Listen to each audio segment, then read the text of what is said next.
Mass మహారాజా రవితేజ నటించినటువంటి eagle cinema release అయింది. Karthik Ghattamaneni direct చేసినటువంటి ఈ సినిమా సంక్రాంతి బరిలో రిలీజ్ కావాల్సి ఉండే.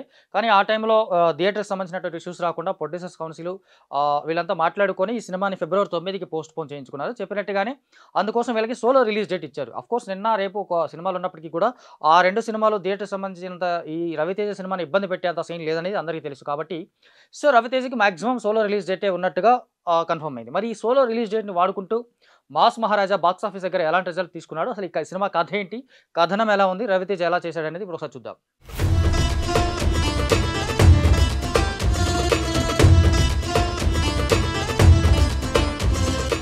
'ఈగల్' సినిమాని కథగా చూస్తే సహదేవ్ అనే వ్యక్తి చిత్తూరు జిల్లాలోని మదనపల్లె ప్రాంతంలో ఉన్నటువంటి తలకోన అడవుల్లో పత్తి పంట సాగు చేస్తూ అక్కడ ఉన్నటువంటి గిరిజనులతో కలిసి నివసిస్తూ ఉంటాడు.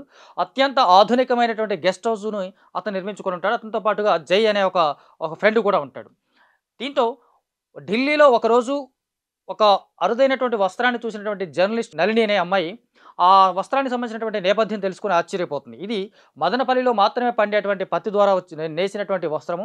ఇది చాలా అరుదైనది. ఇండియాలో దీనికి వాల్యూ లేదు కానీ ఇతర దేశాల్లో దీన్ని చాలా వాల్యుబుల్‌గా చూస్తారని చెప్తుంది. దాని గురించి ఇంట్రెస్ట్ కలిగినటువంటి ఆ జర్నలిస్టు తన పత్రికలో దాని గురించి రాయాలనుకుంటుంది. కాకపోతే కాటన్ డే సందర్భంగా ఆ పత్రిక ఓనరు ఒక చిన్న కాలంలో ఆమె వేసినటువంటి న్యూస్‌ని ప్రచురిస్తుంది. దీంతో ఈ సహదేవ్ గురించినటువంటి వార్త కూడా బయటకొస్తుంది. ఆ సహదేవ్ గురించి ఎప్పుడైతే ఆ చిన్న కాలంలో వార్త చూసారో ఒక్కసారిగా కంట్రీ మొత్తం అలర్ట్ అవుతుంది. విదేశాల్లో ఉన్నటువంటి టెర్రరిస్టులు గానీ, మన దేశంలో ఉన్నటువంటి టెర్రరిస్టులు గానీ, గవర్నమెంట్, ఇంటెలిజెన్స్ బ్యూరో, అలాగే నక్సలైట్లతో సహా ఒక్కసారిగా అలర్ట్ అయిపోయి ఈ సహదేవ్‌ను పట్టుకొని చంపేయాలని బయలుదేరతారు. ఇంతకీ సహదేవ్ ఎవరు? అతని కోసం ఇండియాతో పాటు 12 దేశాల పోలీసులు ఎదురు చూస్తూ ఉంటారు. అంత పెద్ద నేరాలు అతనేం చేశాడు? అతనెవరు? అతని నేపథ్యం ఏంటి? ఇతనికి ఈగల్ అనేటువంటి పర్సన్‌కి ఉన్నటువంటి సంబంధం ఏంటి అనేది తెర మీద చూడాల్సి ఉంది. కొంతకాలంగా చూసుకుంటే రవితేజ కథల్లో మార్పు కనిపిస్తోంది. కాకపోతే సక్సెస్ రేటు తగ్గింది. అలా చూసుకుంటే ఈగల్ సినిమా రవితేజ కెరియర్‌లో ఇప్పటివరకు చేయనటువంటి కంటెంట్.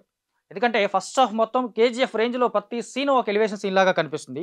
కాకపోతే ఆ ఎలివేషన్‌కి తగ్గటువంటి సన్నివేశం నెక్స్ట్ కనిపించదు. రవితేజ క్యారెక్టరైజేషన్‌లో ఆ డెప్త్ కనపడదు. అంచేత ఇందులో ఊరికే బిల్డప్ ఇస్తా ఉన్నారు ఈళ్ళు. ప్రతి సీన్‌లోనూ పెద్ద రవితేజని ఏదో కేజీఎఫ్‌లోగా లాగా లేదా సాలార్‌లో ప్రభాస్ లాగా చూపిస్తున్నారు ఏంటా అని ఒక డౌట్ వస్తుంది. ఇటు చూస్తే రవితేజ గెటప్ కానీ, ఆహార్యం కానీ, ఆయన మాడ్యులేషన్ కానీ, డైలాగ్స్ కానీ చాలా తక్కువ డైలాగ్స్‌తో లేదా 'సలార్‌లో' ప్రభాస్ లాగా చాలా తక్కువ డైలాగ్స్‌తో అతను కేవలం ఎక్స్‌ప్రెషన్స్‌తోనే కనిపిస్తుంటాడు. మరోవైపు భీకరమైనటువంటి ఎలివేషన్స్. అరే! సహదేవ్ అలియాస్ ఈగల్ బతికే ఉన్నాడు. ఈగల్ అతని పేరు. అతనికి ఒక కోడ్ నేమ్ ఉంది ఈగల్ అని చెప్పేసి. అతను బతికే ఉన్నాడని చాలామంది అలర్ట్ అవ్వడం, అతను చంపడానికి రావడం, ఇవన్నీ చూస్తున్నప్పుడు అసలు దీని వెనక నేపథ్యం ఏంటి అనే ఆశ్చర్యం కలుగుతున్నప్పటికీ కూడా సాధారణమైనటువంటి సన్నివేశాలతో ఫస్ట్ హాఫ్ అంతా ఏదో రొటీన్‌గానే వెళ్తుందా అనిపిస్తుంది మనకు మాక్సిమం. దానికి ప్రధాన కారణం ఏంటంటే వీళ్ళు ఎలివేషన్ హెవీగా ఇవ్వడం. దానికి తగ్గట్టుగా భారీ డైలాగులు ఉండడం.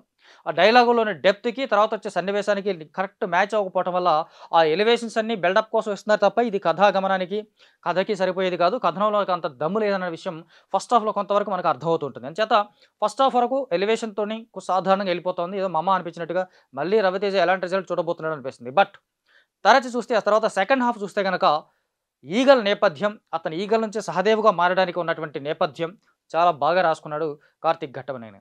ఒక లవ్ ట్రాక్ ఉంటుంది. ఇప్పటివరకు తెలుగు సినిమాల్లో పర్టిక్యులర్‌గా గట్టిగా మాట్లాడితే ఇండియన్ సినిమాల్లో ఈ కైండ్ ఆఫ్ లవ్ స్టోరీ ఇప్పటివరకు రాలేదని చెప్పొచ్చు. ఎందుకంటే ఈగల్ అనే అతను ఒక స్నిప్పర్, అంటే దొంగతనంగా మనుషుల్ని చంపేటువంటి కిరాయి హంతకుడు. ఒక రకంగా సింపుల్ ఒక అసాసిన్, ఒక కిరాయి హంతకుడిగా పనిచేస్తూ ఉంటాడు వేరు దేశాల్లో.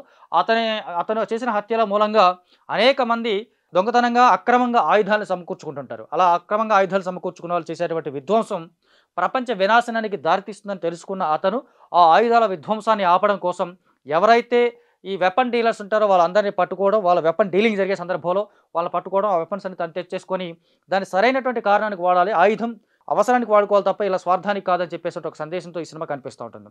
ఈ నేపథ్యంలో వచ్చేటువంటి లవ్ ట్రాక్ ఈ స్నిప్పర్ తన ఆ గన్ దాంట్లో నుంచి ఆ అమ్మాయి కనపడడం, ఆ అమ్మాయిని అక్కడి నుంచే ప్రేమించడం, ఆ ప్రేమ కథ చాలా కొత్తగా ఉంది. ఇప్పటివరకు ఇండియన్ స్క్రీన్ మీద ఇలాంటి లవ్ స్టోరీ, ఇలాంటి హీరోయిన్‌ల లవ్ ట్రాక్ మనం చూడలేదు. కాకపోతే ఆ తర్వాత లవ్ ట్రాక్ చాలా ప్లెయిన్‌గా కనిపిస్తుంది. అంటే అంత గొప్పగా ఏముండదు. అంటే అతను మారడానికి కావాల్సినంత స్టఫ్ ఈ లవ్‌లో కానీ, ఆ లవ్ ట్రాక్‌లో కానీ, వాళ్ళిద్దరి మధ్య ఉన్నటువంటి రిలేషన్‌లోని పెద్దగా కనిపించదు. కాకపోతే సహదేవ్ చేస్తున్నటువంటి విధ్వంసం ఏదైతే ఉందో, ఆ విధ్వంసానికి కారణం సెకండ్ హాఫ్ ప్రీ క్లైమాక్స్‌లో చెప్పినప్పుడు ఇది కథ అనిపిస్తుంది. ఇది కథనం. ఈ కథనం ఇప్పటిదాకా ఎందుకు ఇంత హారిబుల్‌గా ఉంది? ఎందుకు ఇంత డెప్త్‌గా ఉంది? ఎందుకు ఇంత హై బిల్డప్‌తో కనిపిస్తా ఉంది? అసలు ఈ ఈగల్ యొక్క నేపథ్యం ఏంటని తెలిసిన తర్వాత మనకి ఆ ఫస్ట్ హాఫ్‌లో ఏదైతే నాన్ సింక్‌లో వెళ్ళిపోయామో లేదా రొటీన్‌గా అనిపిస్తుందో అది కొంచెం వెయిట్‌ఫుల్‌గా కనిపిస్తుంది. ఒక రకంగా చెప్తే ఇలాంటి సినిమాలు తెలుగులో చాలా చాలా తక్కువగా వచ్చాయి. రివెంజ్ డ్రామానే సింపుల్‌గా చూసుకుంటే ఈ తరహా రివెంజ్. వెపన్ డీలింగు, వెపన్‌కి సంబంధించినటువంటి అక్రమ వ్యాపారాలు, అక్రమ ఆయుధాలు సమకూర్చుకోవడం, తద్వారా మనుషుల ప్రాణాలు చంపడం కాదు, 10 మందిని బతికించడానికి ఉపయోగపడాలి ఆయుధం అని చెప్పేసి, దానికోసం హీరో తీసుకున్నటువంటి మోటివ్ ఇండియన్ సినిమాలో పర్టిక్యులర్ తెలుగు సినిమాలో ఇప్పటివరకు రాలేదు. ఈ సినిమా 'ఈగల్‌ని' కొంచెం ఎంప్టీ మైండ్‌తో వెళ్లి చూడాల్సుంటుంది. అంటే 'రవితేజ' అనగానే మనకు ఒక regular kind of mass stuff, funkiness, పాటలు, స్టెప్స్ ఇవి కాకుండా ఒక కొత్త 'రవితేజ' కనిపిస్తాడు. కొత్త కథ కనిపిస్తుంది. కొత్త కథనము కనిపిస్తుంది.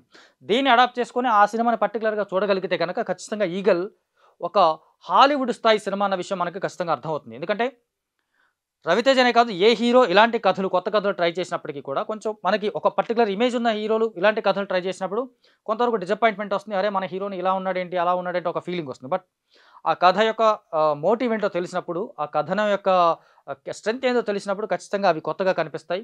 మనకు చాలా వరకు హాలీవుడ్ సినిమాలో చాలా చిన్న థ్రెడ్‌తోనే సినిమా అంతా యాక్షన్ కంటెంట్‌తో వెళ్ళిపోతా ఉంటుంది. ఆ ప్రయత్నమే కార్తీక్ ఘట్టమనేని ఇక్కడ చేశాడు. నిజానికి అతను కూడా రీసెంట్‌గా ఒక ఇంటర్వ్యూలో ఒక హాలీవుడ్ సినిమా ఇన్‌స్పిరేషన్‌తో తెలుగు నేటివిటీకి తగ్గట్టుగా తీశానన్నాడు. అలాగే ట్రైలర్ చూసినప్పుడు చాలామంది ఇది పత్తి పంట నేపథ్యంలో ఉంటుంది అనుకున్నారు. ఆ అంచనాలు కూడా తలకిందులు చేశాడు. నిజానికి పత్తి పంటకి, పత్తి రైతులకు సంబంధించి పెద్దగా దీంట్లో ఏ స్కోపు ఉండదు.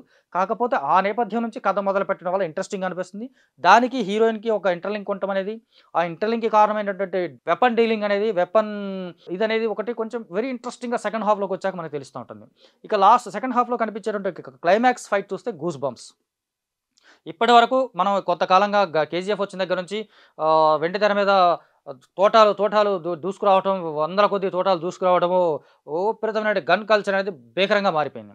ఇది కొంతమంది ప్యాషన్‌గా పెడుతున్నారు, కొంతమంది కథాగమనంలో పెడుతున్నారు. బట్ ఈ సినిమాకి ఖచ్చితంగా ఈ వెపన్ ఫైట్ అనేది ఈ సినిమాకి అతికినట్టుగా సరిపోయింది. చాలా న్యాచురల్‌గా ఉంది. ఈ కెన్ డూ దట్ అనేది అనిపిస్తుంది. ఎందుకంటే ప్రపంచంలో ఉన్నటువంటి అత్యంత ఆధునికమైనటువంటి ఆయుధాలన్నిటిని ఇతను కొల్లగొట్టి తన దగ్గర పెట్టుకుంటాడు. అంచేత హి can do anything with guns లేదా అని మనకు ఖచ్చితంగా అనిపిస్తుంది. అంచేత ఇది ఇక్కడ గన్ కల్చర్ అనేది లేదా గన్ సంబంధించినటువంటి ఆ బ్లాస్టింగ్ సీన్స్ అనేవి చాలా న్యాచురల్‌గాను, పర్ఫెక్ట్‌గాను ఉంటాయి. అంచేత ఇది 'ఈగల్' చూస్తున్నప్పుడు మనకు ఫస్ట్ హాఫ్‌లో 'కేజీఎఫ్' ఎలివేషన్‌లు ఏదైతే ఉన్నాయో, అలాగే 'కేజీఎఫ్' గాని, 'సాలార్' గాని, 'కేజీఎఫ్ 2' గాని, రీసెంట్‌గా వచ్చినటువంటి మన చాలా సినిమాల్లో గన్‌లు భయంకరంగా అదంతా ఒక యాక్షన్ సీక్వెన్స్ లాగా పెట్టుకున్నప్పటికీ ఈ సినిమాలో పర్టిక్యులర్‌గా సరిపోయింది. అలా చూసుకుంటే ఇతని ఇంటి నుంచి వచ్చేటువంటి గన్స్, బుల్లెట్లు, ఆ బుల్లెట్ల వర్షము చూస్తున్నప్పుడు మనకి అతని దగ్గర ఆ కెపాసిటీ ఉంది. అత్యంత ఆధునికమైన ఆయుధాలున్నాయి కాబట్టి అతను చేయగలడు అని ఒక సగటు ఆడియన్స్ కూడా ఫిక్స్ అయిపోయేలాగా ఉంటుంది. ముఖ్యంగా అమ్మవారి విగ్రహాన్ని వీళ్ళు వాడుకున్నట్టుగా ఇప్పటివరకు ఇండియన్ సినిమాలో ఎవ్వరు వాడుకోలేదు. ఇది ఘంటాపథంగా చెప్పొచ్చు. అమ్మవారి విగ్రహానికి సంబంధించి 'విక్రమార్కుడులో' రాజమౌళి ఒక ప్రయోగం చేశాడు. దానికి మించి అన్నట్టుగా, దానికి మించి కాదు అసలు దాన్ని దాటి ఎక్కడికో ఊహలకు అందనట్టుగా ఒక బిగ్గెస్ట్ ట్విస్ట్ అమ్మవారి విగ్రహం నుంచి మనకి ఈ సినిమాలో కనిపిస్తుంది. అది యాక్షన్ సీక్వెన్స్‌లో ఉండటం అనేది కొంచెం సర్ప్రైజింగ్‌గాను, ఒక గూస్ బంప్స్, ఒక హై మూమెంట్ లాగా కనిపిస్తూ ఉంటుంది మనకు. బట్ కమర్షియల్ ఎలిమెంట్స్ పరంగాను, 'రవితేజ' నుంచి ఎక్స్‌పెక్ట్ చేసే సినిమాల పరంగాను చూసుకుంటే మాత్రం ఇది చాలా దూరంగా ఉంటుంది. కమర్షియల్ ఎలిమెంట్స్ అంటే యాక్షన్ సీక్వెన్స్ కంప్లీట్‌గా. ఇక ఎంటర్‌టైన్‌మెంట్ ఫ్లేవర్ కోసం అని చెప్పేసి లోకల్ ఎమ్మెల్యే పాత్రలో అజయ్ ఘోష్, ఆయన పిఏగా శ్రీనివాసరెడ్డి కనిపిస్తారు. వీళ్ళిద్దరూ కొంచెం కామెడీ పంచే ప్రయత్నం చేసినప్పటికీ దాన్ని ఓవర్‌గా వాడుకోకుండా ఆ కథకు సరిపోయేలాగా అక్కడ ఉండే అంతవరకు ఎంతవరకు మోతాదులో ఉండాలో అక్కడి వరకు వాడుకున్నారు. వాళ్ళు తమదైన శైలిలో కొంచెం ఆ పంచింగ్‌తో వాటితో నవ్వించే ప్రయత్నం చేశారు. బట్ ఇది ఆ మేరకు దాన్ని వాళ్ళ కామెడీ పాత్రలనేమో కమెడియన్స్ అని కూడా అని చెప్పలేం.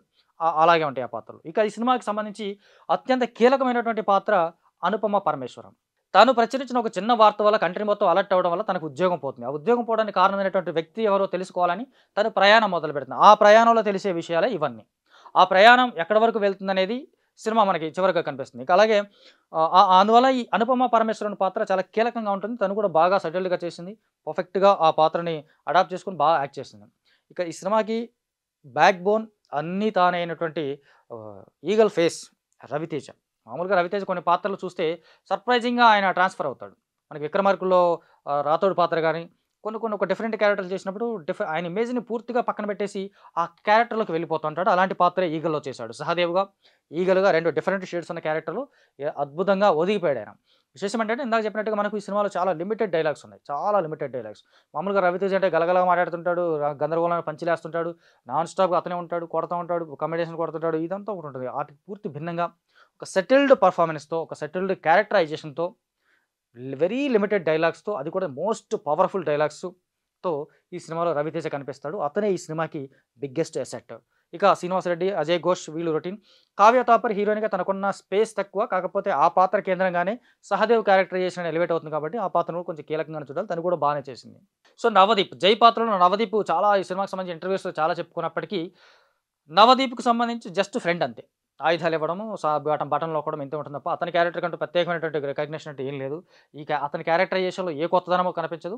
మరోసారి నవదీప్ సినిమా అంతా కనిపించాడేమో కానీ, అతని ప్రభావం సినిమా మీద గాని, కథల మీద గాని ఏమాత్రం లేదు, కనిపించదు. అంచేత ఇది అతనికి మరొక డిఫరెంట్ రోల్ అని తను ఫీల్ అయ్యాడు. లేదా ఎక్కువ రోజులు పనిచేశాడని ఫీల్ అయ్యాడు తప్ప, అతని కెరీర్‌కి సంబంధించి పెద్దగా ప్లస్ అయ్యే క్యారెక్టర్ అయితే కాదు.